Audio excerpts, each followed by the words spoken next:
Ladies and gentlemen, may I have your attention? I'd like to announce the winners of today's Toxic Shitcoin Dystopia sweepstakes.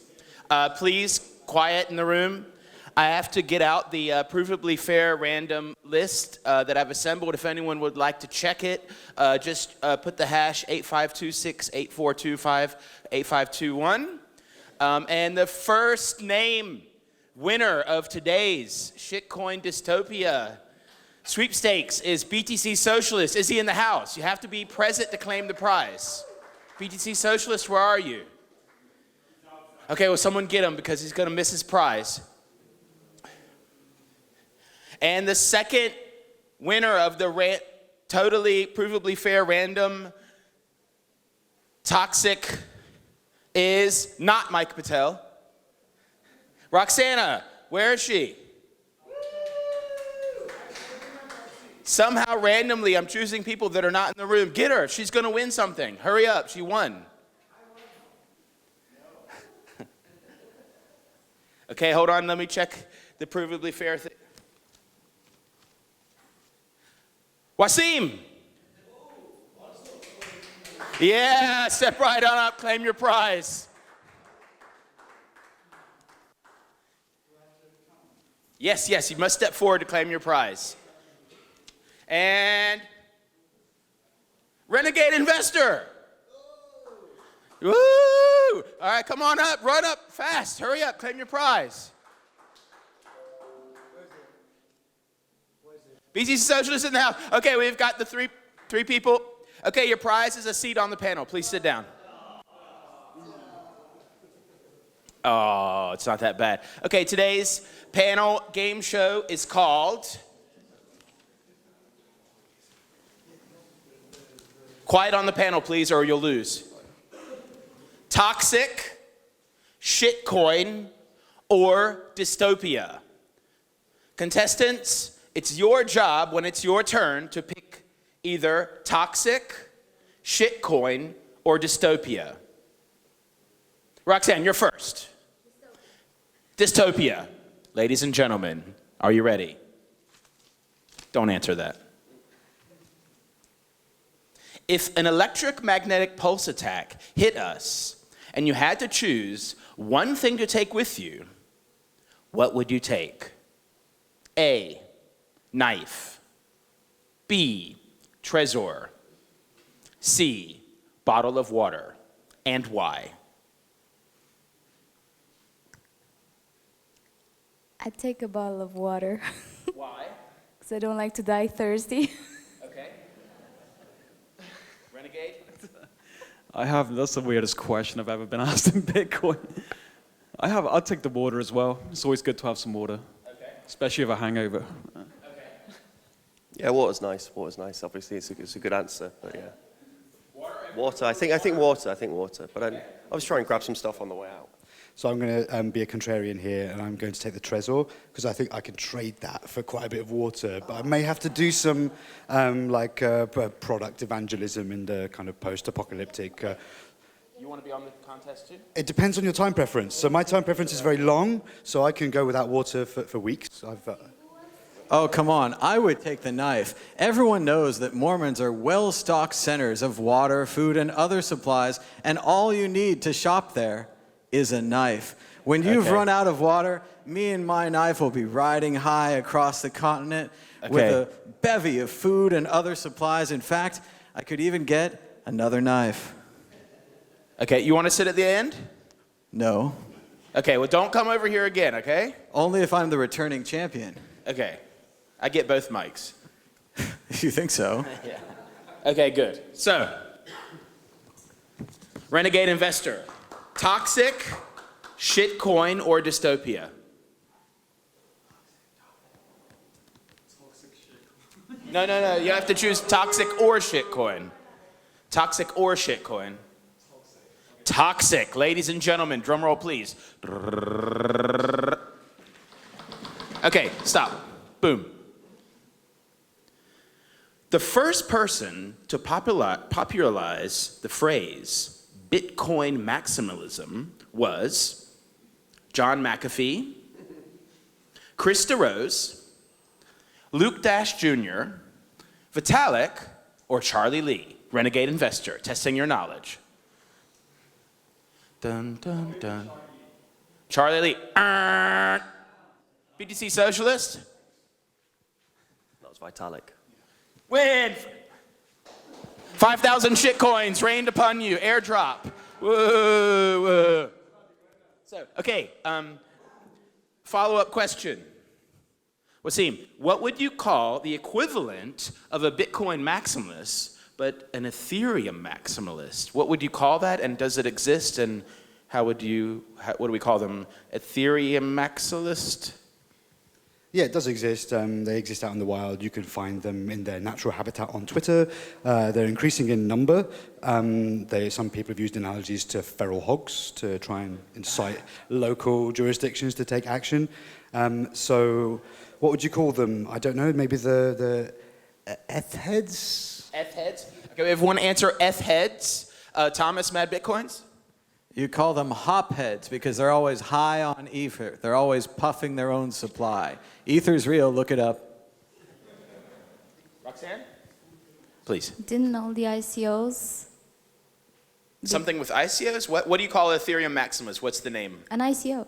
An ICO. Nice answer. Renegade. Even though you got it wrong, it's okay. You get to answer this. I would just call an Ethereum maximalist crazy. Crazy. Yeah. Oh man, what unbelievable. How toxic of you. Let's see, whose turn is it? BTC Socialist. Toxic, shitcoins, or dystopia? Toxic. Back to back. Sticking with the category. Okay, pay attention. Please order the following people in order of most to least toxic. Roger Ver, Dan Darkpill, Samson Mao, Craig Wright. Oh, yeah. Craig Wright, Roger Ver. I'm going to put Samson at the bottom and then Dan above him. Okay, Wasim, your turn. Come on, mix it up a little. You don't have to, but. We've got Roger Ver, Dan Darkpill, Samson Mao, or Craig Wright. Well, Dan Darkpill is infinitely toxic. That is the pure, the quintessence of toxicity distilled into a crystal elixir that exists in between 30-day suspension periods on Twitter, about 3 to 4 months of the year. I think you can't get any more toxic than that. The others don't really matter. They're just kind of like NA. I'm going to go with the answer out of left field here. I'm going to go with Samson Mao because he's filled my Twitter feed with these romantic imagery. And as we all know, there's no romance in Bitcoin. Roxanne? I don't know. I blocked Craig S. Wright on Twitter before he deleted his Twitter account, so I'd go with him. It was too toxic for me to handle That's at the this top shit. of the list. Yeah, that's top of the list. Okay. I actually, even though I think I really can't stand Bitcoin Cash, I actually like Roger Ver. He did a lot of good stuff before he went into all those things. And I actually agree with him on everything else with his libertarian viewpoints. But for the all-out toxic maximalist, it would have to be Steve Craig, right? Okay, Without great. a doubt. I almost go megalomaniac level of, yeah. Allegedly. Whoop, whoop, whoop. Okay, now we've come to the part of the game show from a totally random question from the audience. I wonder who it's going to be that gets to ask the question. What do you think? Am I getting hot or cold, ladies and gentlemen? Who's going to get to answer the question? This is provably fair randomness. What do you think? What do you think? And it's Mike Patel. Totally random. Ask one question, please. Please be very succinct. Thank you. Are we going to see a crazy crypto boom before the end of the year or no? Okay, are we going to the moon in 2019 or are we dumping like hell? I asked the Magic 8 Ball yesterday, said next week the price is going up. It is certain. Also, I hear Mad Bitcoins is getting on an airplane. That's always good for the price. Okay, Roxanne? That's true, yeah. I'm advising counsel right now, so I cannot speak without a lawyer or give financial advice. Oh. Minus 5,000 points you're losing right now. I'm really bullish on Bitcoin right now. I think we are slightly further ahead than we were at this point in 2014 if you look at the cycle of the bear market and the duration. I really think, I think Bitcoin is at a heavy discount right now to its fair market value or net asset value. I don't know how you calculate that, but I just see it as a massive discount right now. And with the halving coming up, it normally gets priced in 6 months before the halving, or it has previously. So I'm really looking for action into like Q1 next year. Buy my bags, ladies and gentlemen. I think, as Dominic showed us yesterday, that the charts are looking a bit scary, but the actual value of Bitcoin will still rise significantly, maybe off the back of some of this Libra stuff, because people are finally realizing this is why Bitcoin exists and this is why it needs to be built in the way it's been built. Okay, I'm going to answer the question in literal interpretation of my own, which is crypto boom. So I predict that by the end of the next 12 months, one cryptocurrency will roll its own cryptography and it will explode or collapse in on itself again. Okay, great, yeah. I believe it's your turn to pick, right? Yep, okay. But all we have left is shitcoins or dystopia. We're totally toxicked out. Pick one, A or B. Shitcoins or dystopia? Shitcoins, please, Theo. Shitcoins, ladies and gentlemen. Take the mic, sir. This shitcoin integrated segregated witness, aka SegWit, before Bitcoin, without any AXA or Bilderberg funding. Actually, there's two answers to that question. Okay, we've got an expert here, ladies and gentlemen. Blockchain expert, go. Yes, a certified blockchain expert from Piece of Paper University. MIT. Yeah, shut up. Shut up, Theo. Shut up, Mom. Hi, Mom. Crystalcoin, I believe, was the first, and Litecoin was slightly after. Shit. Okay, Crystalcoin with some weird proof of work thing. I remember that thing, yeah. Okay, well, the quiz master is unprepared, but the follow-up question is Litecoin a shitcoin? Yes or no, and why? So these things are kind of dynamic organisms, and they wax and wane, like populations of predator and prey in cycles. So Litecoin may have had quite some use as being like a back channel for testing out things, or to shift the Overton window into what might be acceptable to implement into Bitcoin. I would say by now, it's not looking like it's got that much. We need a yes or no answer, sir. Yes. Oh, he said shitcoin. BTC Socialist, pass the mic. Litecoin was a fallback, so had we not got SegWit on Bitcoin, then there would be lots of Litecoin maximalists out there, I'm sure. It's no longer a fallback, so I suppose it does probably fall into the definition of shitcoin. So yeah. Oh, we've got two on shitcoin. We're getting close to 51% attack here. Go on, Renegade. I don't personally invest in it, but I'm open. I love free markets, so I think if someone has an idea and they want to create it, as long as it's not an outright scam or fraud, then the market should decide. So I say it's not a shitcoin. I just don't invest. All right, we've got some pushback, ladies and gentlemen. Roxana? Charlie Lee said, and he admitted publicly on Twitter, which we consider publicly admitting that they're not actively developing it anymore, and they're just waiting for the core devs behind Bitcoin to improve Bitcoin, and then they're just kind of implementing that on Litecoin. So that makes Litecoin a shitcoin. We have a consent. Well, we don't have over 51%. I don't know what consensus we're doing here. Yes, Thomas, Mad Bitcoins. Well, as everyone knows, long before Litecoin was considered the silver to Bitcoin's gold, it was actually known as Bitcoin's quarter because it had 4 times the number of units of Bitcoin. Therefore, the price of Litecoin should be 0.25 of a Bitcoin. If the price isn't that, it must be a shitcoin. Okay, ladies and gentlemen, now it's Thomas Mad Bitcoin's turn to decide. Winner, winner. Shitcoin or dystopia? Which one? Shitcoin. Shitcoin again. Ladies and gentlemen, our favorite topic. Sticking with the category. If you had to put $10K US into a stable coin and keep it there for 1 year, which stablecoin would you choose? Stable, meaning that it's somehow One linked moment, to the sir. US dollar? You're going to lose points for Doesn't sound interrupting. very stable. 1 moment, sir. Tether, Tether. make or die, Make or die. Steem It dollars, Steal it dollars. BitUSD, BitUSD. whatever the Coinbase stablecoin is called, Coinbase and stablecoin. Gemini Winklevoss coin. Which get, one? I could get Brian Armstrong's. Yes, you can Oh, get I'm Armstrong getting- or Winklevi. I want the Armstrongs because they're probably linked to Ethereum and the value of Brian Armstrong's proposal. So, Okay, he's going with Coinbase Armstrong. dollars. And it Yeah. sounds strong, right? Armstrong. Very strong, like Lance Armstrong. There you go. Nothing fake. Nothing fake at all about Armstrong. Roxanne, which one? You have to hold it in there for 1 year. Because you know the doping scandal? Do I really have to? You could, what, you don't want to, you don't have an answer? Mommy, Yes. Mommy says I'm special.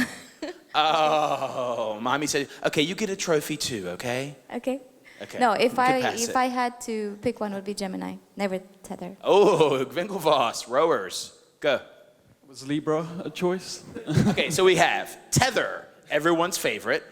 Make or Die, the Ethereum stablecoin. Steem It dollars. BitUSD, both of them founded by the same person. The Coinbase Armstrong stablecoin or the Winklevoss rower coin. Was Tether there as well, yeah? Tether. I like Tether. I'll go Tether. for Tether. I'll hedge my downside risk, yeah. 100% back Tether. Yes. I think Gemini, because of, because it just piss. Sounds cool. It may piss Zuckerberg off a little bit. Look, it depends. It depends who you are and what you want. Like the Gemini one and the USDC Circle one, they're going to be like the most regulatory compliance, safe-looking, probably safest bets.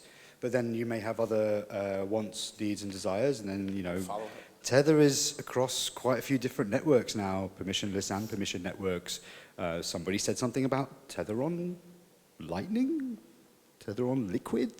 So that sounds a bit more like an ecosystem. But then I actually wrote an article about why all the stable coin models we've seen so far are doomed to failure. So I'd probably spread it, actually. I'd probably just spread it because I think they're all doomed. So It's not a choice, but not a bad answer, I guess. You have a follow-up, Thomas. What do you want to say? I was just going to say that's the kind of wishy-washy answer we've come to expect from the Massachusetts Institute of Technology.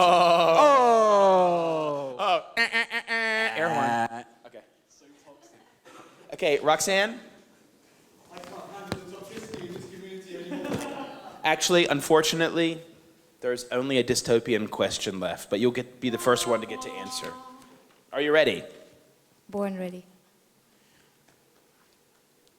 Does Bitcoin matter in a post-nuclear war world? Why and how? Bitcoin always matters. What an answer. Ladies and gentlemen, Bitcoin always matters. Let's hear it. Renegade. It's funny because I was watching Chernobyl the other day in terms of the nuclear side. And I literally, at the end, I was like, I've got to make a Bitcoin video based on this because when they were doing the tests and like increasing and decreasing the energy levels, I was like, man, that'd be a great metaphor for how the central banks pump money in and out and then eventually blow everything up and almost wipe everything out. And so yeah, it will matter when the central banks of nuclear bombed our economy, yeah. Yes, no terrorism, okay? Thanks. I'm quite looking forward for the post-apocalyptic experience of being able to go and smash open IoT devices and take the microcontrollers out and build hardware wallets. So it's worth it for that, yeah. So that, yeah. Post-apocalyptic dreams. Okay, in this post-apocalyptic scenario, I've got radiation sickness, so I'm only thinking in the abstract philosophical sense. So Bitcoin matters. Bitcoin is matter. Bitcoin represents the nth circle of Baudrillard's simulacrum, the abstracted representations of the real, where in the hyperreality of the hyperreal simulacrum, the abstracted digital representation of value becomes more real than the real ones. So Bitcoin matters. We have a follow-up by Thomas is Bad matter. Bitcoins again. If we could just get through one discussion without talking about Jean Baudrillard, it would be great, right? But obviously, if lost coins increase the value of Bitcoin, than if all the coins are lost because of nuclear weapon or nuclear holocaust. Therefore, my remaining coins are the most valuable coins in the world. So this is all good for Bitcoin. Ladies and gentlemen, I would like to thank you for witnessing the first ever Toxic Shitcoin Dystopia panel game show ever. Please rise, Thomas Mad Bitcoins. Give him a round of applause. Roxanne, please rise. Round of applause. And Renegade Investor, please rise. Round of applause. BTC Socialist. And Wasim. Ladies and gentlemen, thank you very much. I think we have reached new levels of truth through this panel and new levels of entertainment. I hope that you enjoyed it. Please stay tuned. There's more to find out. All right. Thanks so much to the Toxic Shitcoin Dystopia panel.